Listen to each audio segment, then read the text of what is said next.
Mau tahu metode pembelajaran masa depan? Dan pasti Anda penasaran untuk melihat metode pembelajaran masa depan kira-kira apa saja? Audio Jungle. Audio Jungle. Assalamualaikum warahmatullahi wabarakatuh. Salam Kak Yana Bintang.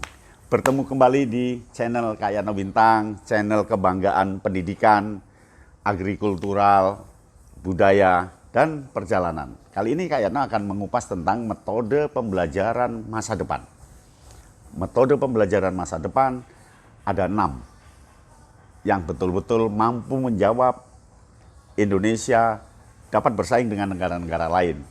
Pembelajaran di Indonesia harus berubah betul sejalan dengan perubahan zaman. Kalau bisa kita jangan sampai menghadapi perubahan zaman, tetapi mengelola perubahan zaman.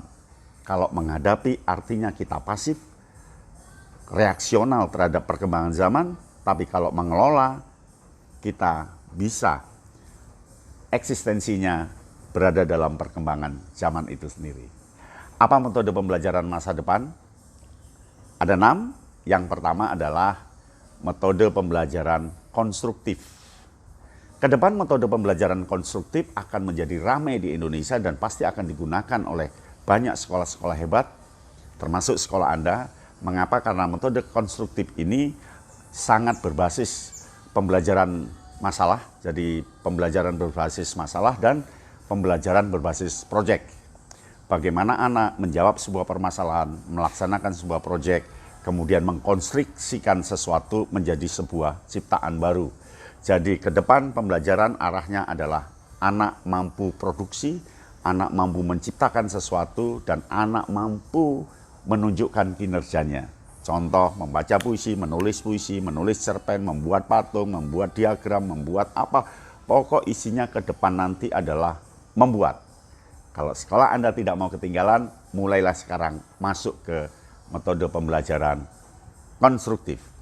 Yang kedua, berikut ini. Yang kedua, pembelajaran masa depan adalah kolaboratif. Bagaimana anak berkolaborasi dengan teman-temannya berdasarkan keahliannya masing-masing. Ada yang kolaborasi dengan pendesain, perancang, pembuat, pemasar, dan sebagainya.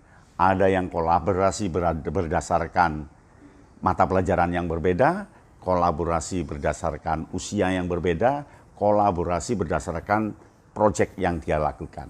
Maka metode pembelajaran ke depan adalah kolaboratif. Bagaimana kerjasama yang saling menguntungkan berdasarkan keahlian masing-masing anggota. Ada anggota yang pandai masak, ada anggota yang pandai untuk berolahraga, ciptakan sebuah proyek lewat konstruktif tadi, maka gunakan metode kolaboratif. Jadi metode pembelajaran kedua untuk masa depan adalah metode pembelajaran kolaboratif. Yang ketiga, metode pembelajaran ke depan adalah metode pembelajaran komputasional. Metode pembelajaran komputasional adalah urut-urutan mengajar yang menggunakan pola-pola komputasi berupa bagaimana anak mendisposisi, mengurai poin-poin. Jadi kalau ada pohon, diurailah batang, daun-daun bunganya. Jadi satu problem diurai ke banyak problem lagi, diurai lagi. Pak, apakah seperti dengan peta pikiran? Ya, diurai lebih detail.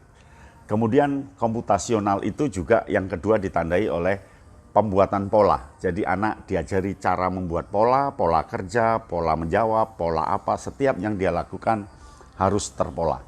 Nah, yang ketiga dalam komputasional adalah anak biasa mengabstraksikan, menginferensikan sesuatu. Jadi ketika ada hal yang banyak, dia bisa meringkas menjadi sebuah kata. Dia bisa meringkas menjadi satu kata. Kemampuan abstraksi ini akan membuat anak kita betul-betul cerdas untuk memaknai sesuatu secara utuh. Nah, yang keempat dari komputasional adalah bagaimana anak mampu mengalgoritmakan, membuat perjalanan, membuat prosedur untuk prosedur-prosedur yang lain, membuat uraian untuk uraian-uraian kerja yang lain. Kalau metode komputasional ini diterapkan, luar biasa. Tapi masa depan adalah metode komputasional, membuat anak cepat belajar, pandai belajar, dan tidak harus les. Karena dia tahu kunci-kuncinya. Itulah yang ketiga. Yang keempat apa Pak Yano? Yang keempat adalah metode pembelajaran pragmatik. Metode pembelajaran pragmatik adalah metode pembelajaran yang mengedepankan urut-urutan melakukan sesuatu. Contohnya bagaimana mengurus ATM, bagaimana bertelepon, bagaimana berkendaraan, bagaimana memasarkan, bagaimana menghormati orang tua, bagaimana menyeberang, bagaimana nyetir mobil, bagaimana. Pokok isinya tentang cara. Itu adalah metode pembelajaran pragmatik. Dengan pragmatik ke depan, anak akan bisa melakukan apa saja karena dia terbiasa mengenal cara. Bisa kan? Nah, yang kelima adalah kooperatif. Kooperatif berbeda dengan kolaboratif.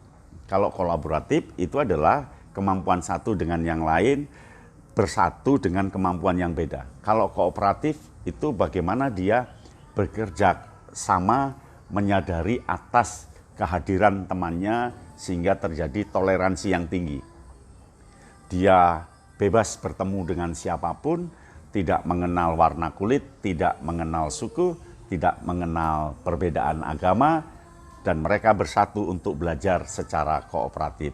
Kooperatif lebih diartikan pada kerjasama. Masa depan itu adalah kerjasama. Nah, maka anak mulai ajari pembelajaran yang berbasis kooperatif. Berbasis kooperatif itu jenisnya banyak, ada ratusan. Ya, ada jigsaw, ada STAD, ada TGT, dan seterusnya. Itulah model-model bagaimana mengelola kelompok. Anak sebagai manusia, dia pasti punya jiwa sosial, dan jiwa sosial itu harus dibangun lewat metode pembelajaran kooperatif. Yang keenam, metode pembelajaran masa depan adalah metode pembelajaran kognitif. Bagaimana anak mampu mengolah pikirannya, memahami sesuatu lewat kognisi, ingatan, pemikiran, penalaran yang dimiliki oleh anak. Anak pasti bisa. Arahkan ke kemampuan berpikir, arahkan ke kemampuan penalaran, dan arahkan ke berpikir tingkat tinggi, dan paling penting, arahkan berpikir kritis. Itulah 6 metode pembelajaran masa depan. Selamat mengurai lagi, bukalah dokumen-dokumen lain untuk memperjelas ini. Jangan lupa subscribe Kak Yano Bintang, nikmati musik Daun Pisang Entertainment, dan Anak Bocakin. Sampai di sini, salam Kak Yano Bintang. Audio Jungle. Audio Jungle.